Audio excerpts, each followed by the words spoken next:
Hello, hello. It seems to be Friday again. They're coming around quicker than ever, I feel. So here we are with this week's Religion Media Centre podcast. I'm Hannah Scott-Joynt, and with me, as usual, journalists Leo, Devine and Rosie Dawson. Good morning, team. Hello. Morning, Hannah. And what has caught your eye this week? Let's start there. Leo, how about you? Well, for me, and this is straight off the Religion Media Centre daily email, bit of a plug for you there, Excellent, the compilation of all the stories around to do with religion. Did you know that the worship of the Roman gods never quite died in Italy? Did you know that? And only last month, a new temple dedicated to the god Apollo was opened in the city of Taranto. And the group behind the worship of the ancient gods is called Pietas, and they claim a rapidly growing membership right across Italy. And a spokesman said, I love that one, it's a spokesman said, Good. Our worship is mainly domestic and we do not proselytize, but we create temples as a reference point for the community. So there you go, Apollo, Jupiter, Minerva, Diana, they're all back. Maybe they never went away. Maybe they didn't. Rosie? Well, I went a bit further than the Religion Media Centre bulletin. I went to the Jakarta Post, as you do. And there was a photograph there of hundreds of Hindus at a mass prayer event, at which apparently there were also Buddhists, Christians, Confucians and Muslims. And they were praying for the success of the G20 summit, which is in mid-November. Religious leaders are attending alongside political leaders to put pressure on them to make the right decisions for the planet. The government, however, has responded by banning big religious ceremonies at the time of the summit. Can they do that? There you go. Yeah. Okay. Oh, right. Well, I mean, that sort of leads in a little bit to what we're going to talk about this week. Another week, another Prime Minister. And of course, Rishi Sunak is the first British Asian and the first Hindu PM. And we just sort of feel, don't we, that his cabinet is looking interestingly religiously diverse, including a range of Christian denominations.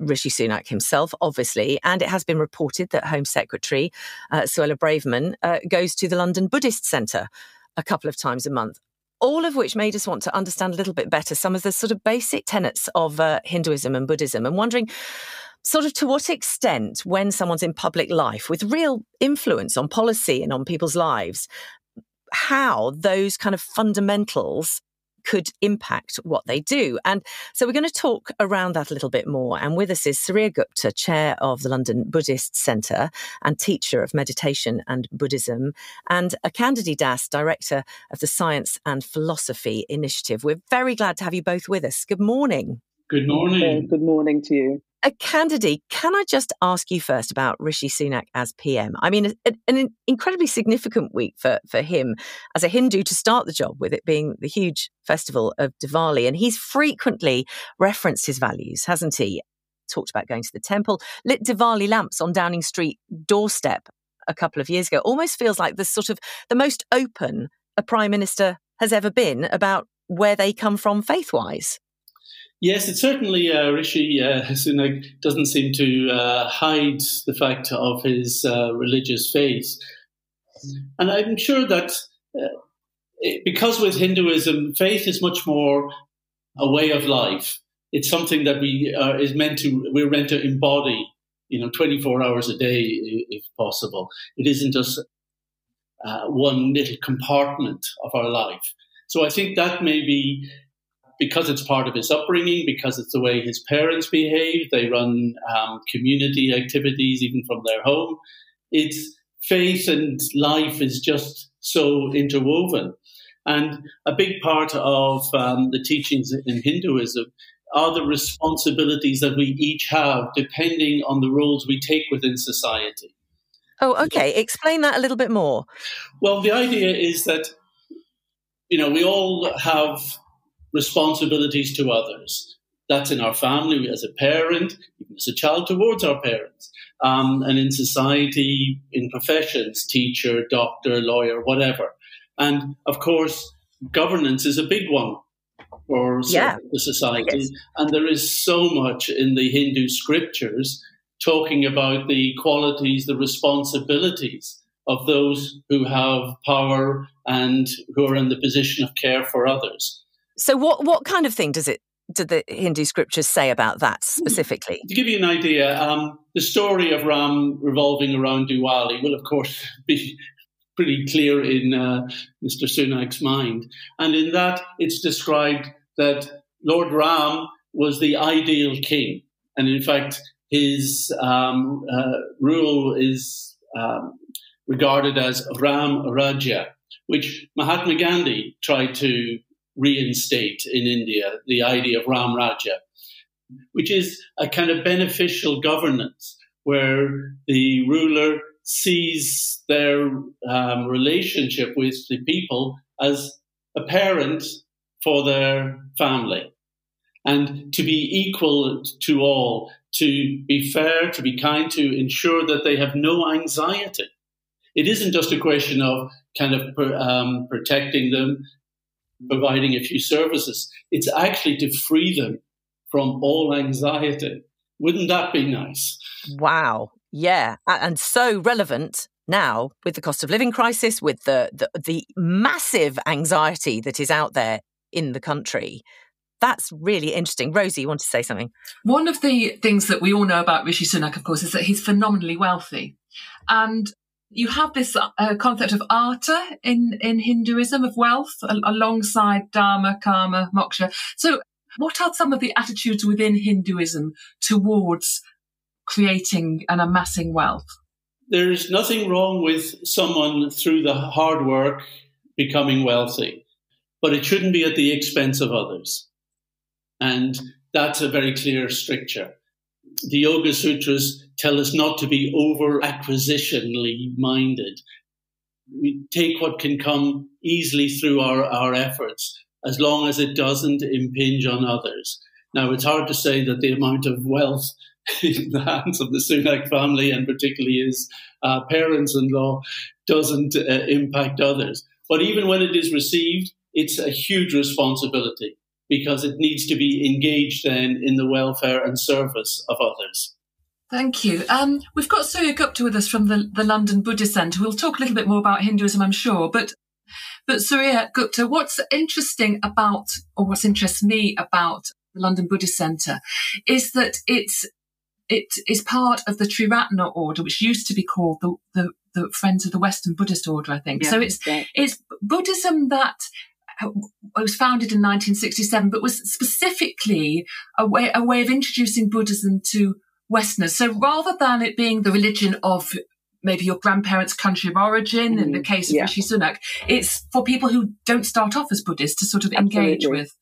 The majority of Buddhists, it's a growing religion, and the majority of them are converted Buddhism. I am, for example, I grew up Christian and became a Buddhist consciously. And what that really means is that we're very much learning about what it means to be a Buddhist for our own personal lives, but also for society. The Buddha, the historical Buddha, very much spoke about the fact that, Buddhism should impact all areas of your life, and he sort of delineated even those areas that the kind of teaching should impact if you are practicing effectively. But actually what that looks like is something that we're very much discovering. What we do know is that, what we're guided by is the values of loving kindness and wisdom, and we have an ethical set of training precepts, standards, if you like, that that's helping us train ourselves. So the idea is that we're on a sort of training process whereby we're learning to sort of let go of the things that cause suffering, greed, hatred, delusion. Power would definitely be, in there, and moving towards speech and ways of being that are loving and kind. But how that looks in an individual's life and in then how they show up in the world really varies according to lots of different factors. There's quite a stress on meditation in your order and on mindfulness, which, of course, has sort of permeated out into the wider culture. And perhaps there's a greater emphasis on that than there is in some Eastern Buddhism, where it's more kind of practice of monastics. Yeah.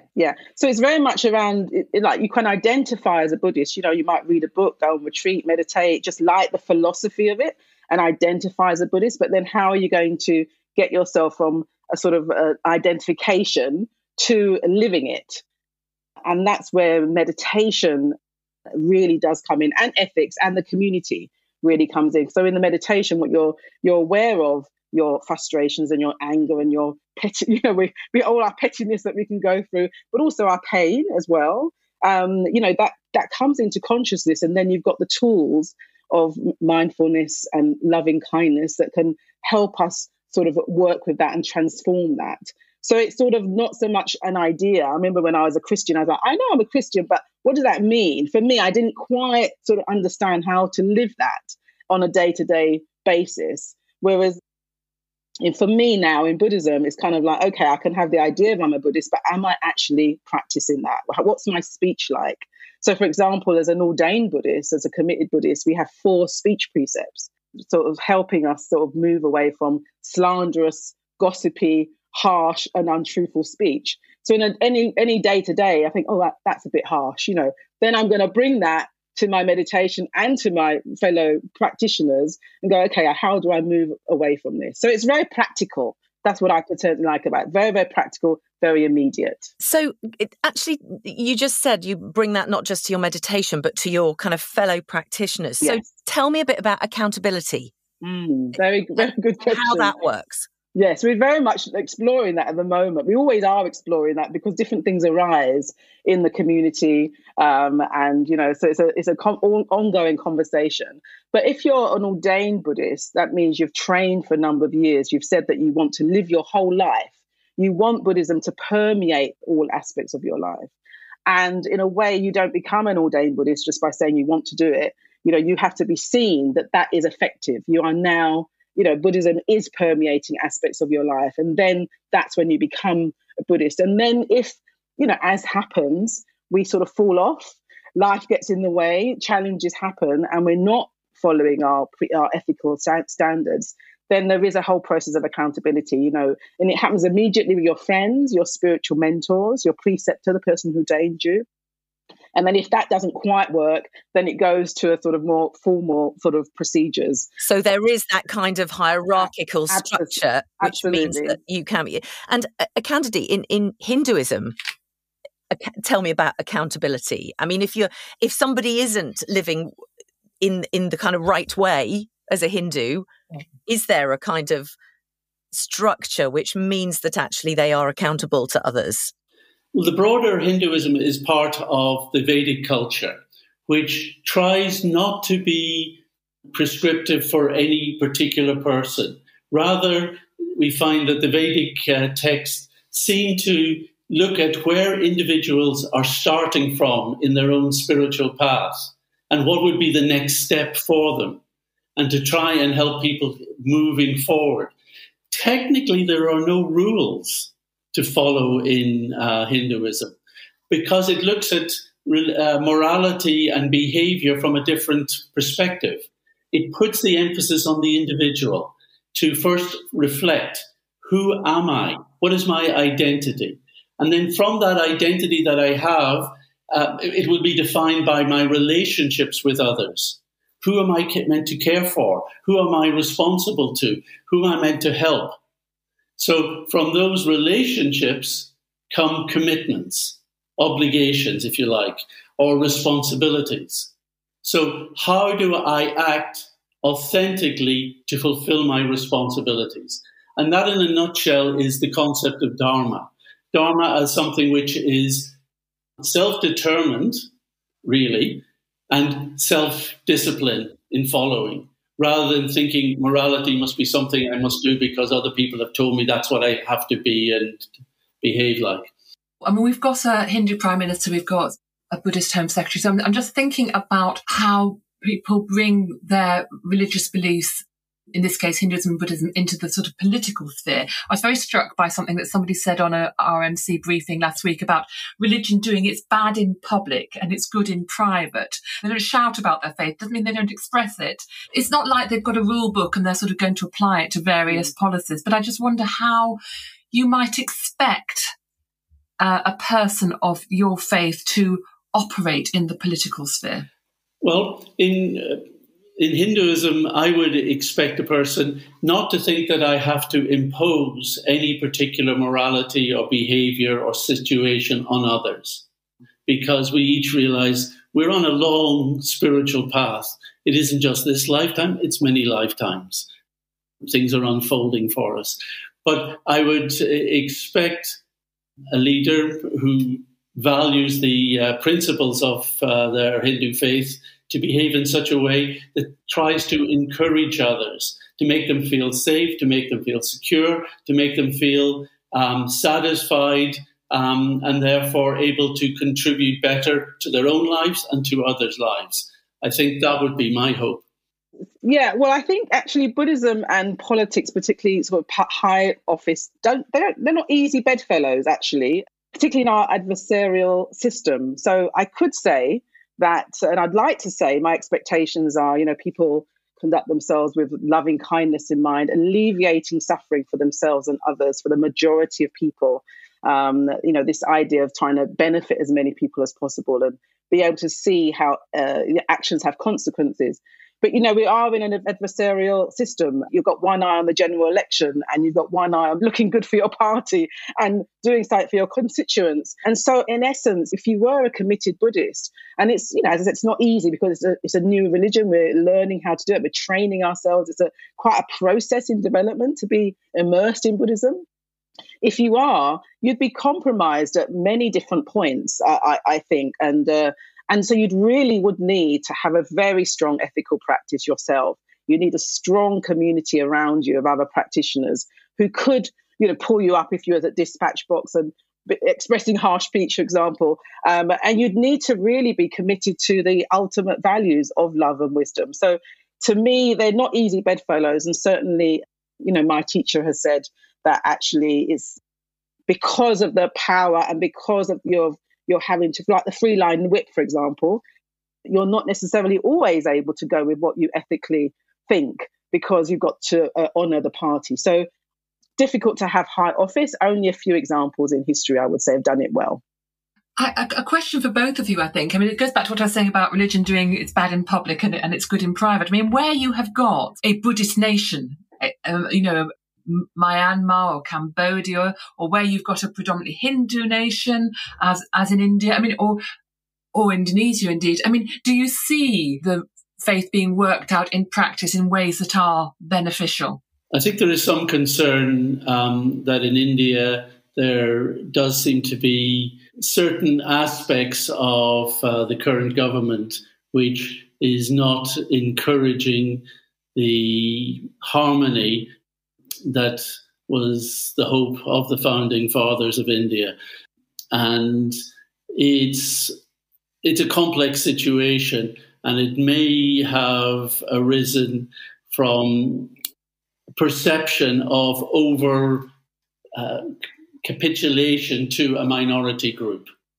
And that is something that I think we also see in Europe. A lot of the populism, and in America, and it happened in my hometown of Belfast, during the Troubles, where there is an imbalance, and those who are in the majority feel that maybe too much has been given to others and feel that somehow or other the balance of the communities is not right. It's actually nothing to do with religion. It's to do with security and, people's material well-being. But it can happen, and religion could be a part of that mix, and it has to work very hard to not be. Yeah, I mean, just a short answer, we always got this gravitational pull of doing the convenient, doing the easy, our biases and prejudices. And unless there is a deep inspirational figure that can actually point the way that transcends our self-interest, I think there's always the effect of falling to what's going to keep us in power, and I think that's what's affected, many countries who have had Buddhism for many centuries. Yeah. Thank you, Akhandadhi and Suryagupta. Do stay with us, but thank you so much for that. Halloween is, of course, on Monday. So much tat available in the shops, and I've got a neighbour across the road whose house is festooned. She absolutely loves it. Webs, skeletons, pumpkins. I mean, gravestones, you name it, it's there. Went up about a week ago.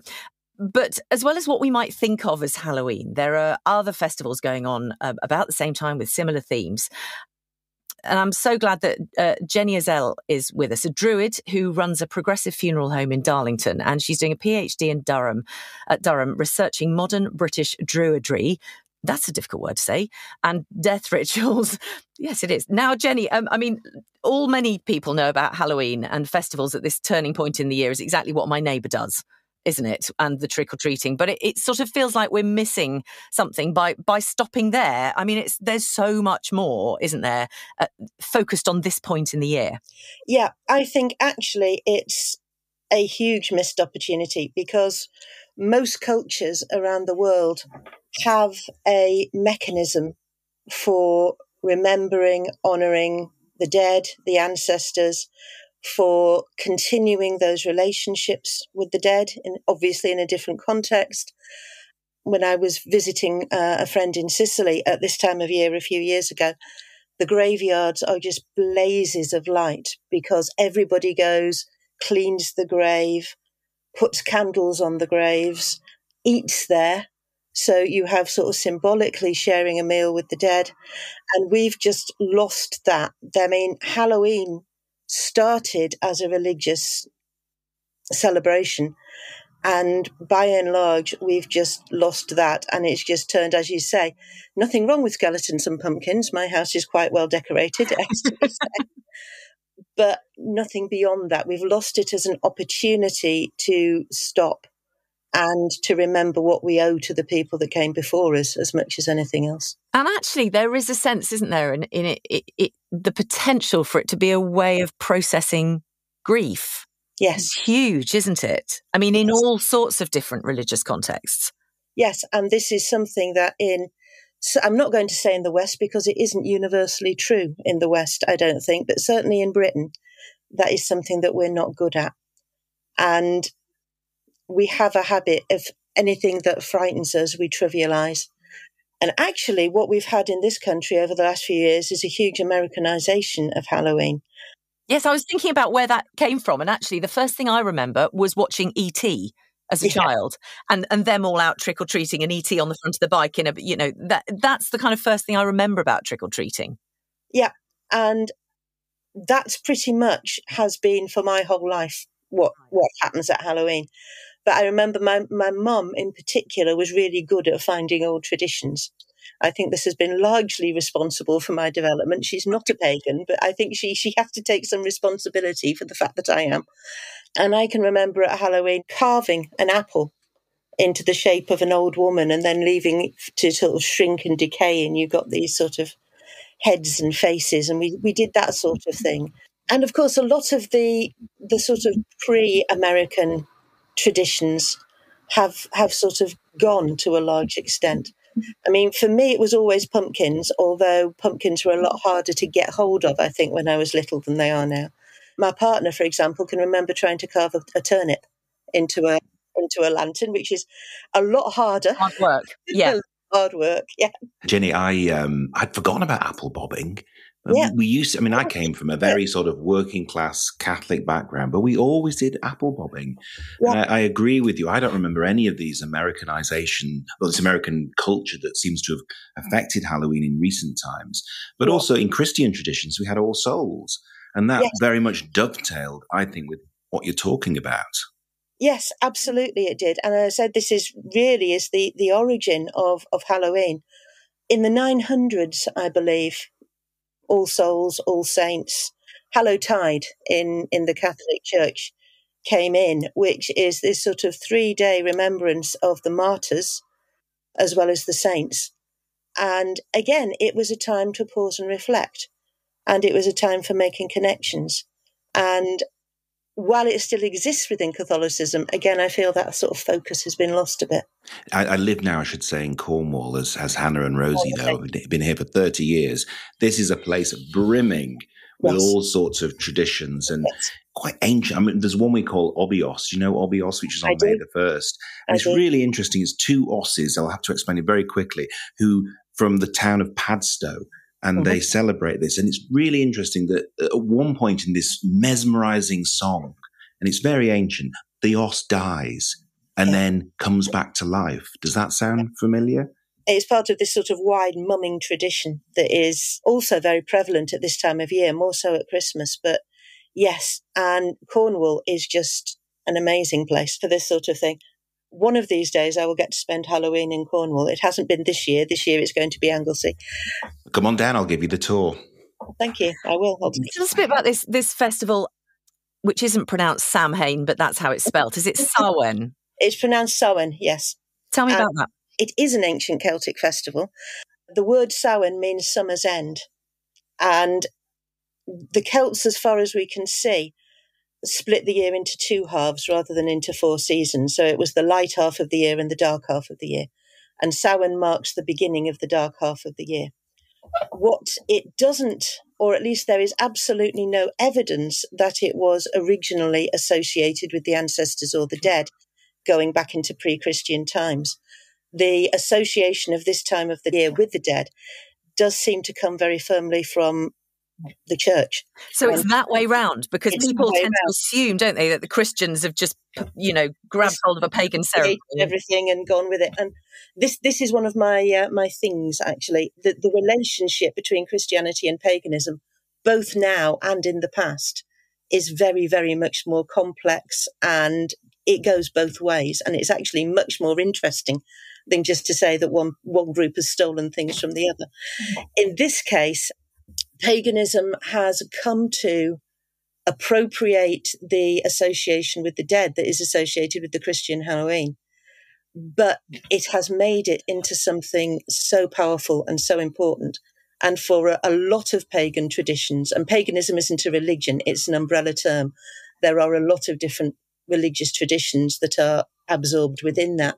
And for most of those, Samhain is one of the most important, if not the most important, festivals in the year. And can I just ask what it is with apples? Because I was reading somewhere that heaven is meant to be full of apples. The afterlife is meant to be full of apples. I don't know if that's a sort of any sort of pagan belief, but we did apple ducking as kids. It's the only thing about Halloween that we did. And you got water up your nose, and it was all great fun. But I remember, I just remember doing that. So I just wonder if there's anything that's particularly significant about apples. Just that it's autumn. Autumn, yeah, maybe. Well, this is it. And in Britain in particular, we don't have very many indigenous things that are sweet. If you think about it, honey and mead is also deeply significant in pagan thinking. And there are quite a lot of stories. Now, unlike with pagan Greek and Roman religion, Celtic revivalism, I suppose, it's in a difficult position because we don't have any original sources that were not written by Christians. So there's a great deal of guesswork. We really don't know what pre-Christian religion was like in this country at all. But there are stories that come through to us where apples are clearly very important. And they're often very important in the context of the preservation of youth. And they are often things that come from the other world. And I think this may have something to do with their importance at this time of year. Apart from the fact that they're there at this time of year, of course. All these traditions, I remember somebody wrote once that the thing about Britain is you can go 10 miles up the road, the accent changes, and there's a different name for bread. Yes. And that's how it is. But I remember when I went to college in Yorkshire, I'd heard of Mischief Night, which I think is around this same time. And that's got its origins, I think, in Halloween, has it? Yes, and that's what I can remember my grandfather when I was very little. He died when I was 5. But I can remember he used to talk about Mischief Night, and that was what they did. And it was a similar sort of thing, if they, because he said he once went to a house, and it was a sort of trick-or-treating type thing. Yeah. And somebody gave him a coin, but they'd put it on the fire so it was hot. Sort of burnt his hand when they gave it to him, because people did things like that to children in those days, and he took their gate off the hinges on his way out. It's this sort of thing that was going. We'll be doing a bit of that then tonight on the 31st. Just before we close, I mean, it is interesting. We were talking earlier about sort of processing grief, and actually that being, to kind of, you sort of get the feeling with Halloween, or it's become, I think, for a lot of us, a feeling that it's about being sinister and being scary. Yeah. But actually, it's the kind of fairy tale tradition, isn't it? That in kind of facing up to the darkness, you somehow kind of manage to sort of deal with it better, because there is darkness in life. I think this is one of the big things about paganism, actually, is that in a lot of religious traditions contrast light and darkness and associate darkness with badness and light with goodness. And certainly within Druidry, which is my tradition, there is a lot of good and there is a lot of comfort and there is a lot of power in the darkness. And darkness is not evil. And if I can just go back to what Leo was saying about the Obios, one thing that does happen at this time of year in Cornwall, in Boscastle, where the Witchcraft Museum is, as I'm sure you know. I do, yes. There is a huge gathering there of this weekend, actually, of the Mari Lwyds. And the Mari Lwyd is it's originally a Christian tradition, or it's a cultural Welsh tradition based in the south of Wales, where people would go from house to house with a horse's skull on a stick, with a white cloth over it, and there's somebody underneath sort of operating the jaws, because the jaws clack. And these are the Mari Lwyds, or the white mares. And this has become, I would say in the last 10 years or so, a really big thing within paganism. And they represent, again, the dark half of the year. And they're regarded to some extent as psychopomps that conduct the souls of the dead to the other world. And there is a huge gathering of them in Boscastle this weekend from all over the country, and all the Mons and a lot of Border Morris sides there as well. And it's a celebration. It's a huge celebration of the beginning of the dark half of the year, and also of the ancestors, of honouring and acknowledging that they are still very much a part of our lives. And this is the thing, one of these years I will get to it. I've never got there because it's a ridiculously long way away for me. But tell me about it. Also, there's this one time of year and you want to be in all those different places. So it's very difficult, actually. I was saying to my partner the other day, there's at least 8 different places I want to be tomorrow. And it's a lifetime's work by the sound of things. Jenny, that's so fascinating. Thank you so much for being with us. I don't think we've got time for any quirks this week, Leo, or have you got something you can throw at us? Oh, a little one. Because I know you think I'm obsessed with stories about Christian communion practices. No, Leo. So we had drinking from the 1 cup last week in a COVID era. This is a very quick one. I got this from CNN. It's entitled Italy's Pious Village with a Profane Secret. Crunchy yet tender, sweet and high in calories. There's a peculiar Italian snack which is actually sandwiched between 2 communion wafers. Believe it or not, this is an absolute true story. It's called the osti pieni, and it's a mouth-watering mix of almonds and honey stuffed between 2 communion wafers. Obviously not consecrated, but it's a big tradition apparently in Italy. And the story of that, and there's always an interesting story, is that a nun was making a nutty cake. She drops them on the floor, and 10-second rule, obviously. She scooped it up with a communion wafer and invented this treat. There you go, ostia pieni. Thank you. I think we need the bishop back from last week to tell us what he thinks about that. But thank you so much to everyone who's joined us today, Suryagupta, Akhandadhi and Jenny. It's been fascinating. That's this week's Religion Media Centre podcast. Let us know what you think. Share it widely. But for now, from Leo, Rosie and myself, thanks so much for spending some time with us. We'll be back next Friday. Bye for now.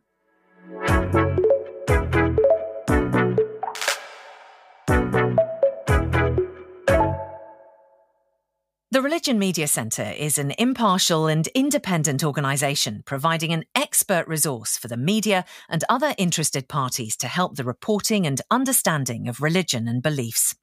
You can find news, fact sheets, briefings and lots more on the website at religionmediacentre.org.uk, where you can also sign up for a daily roundup of stories about religion and belief from the UK and around the world straight to your inbox.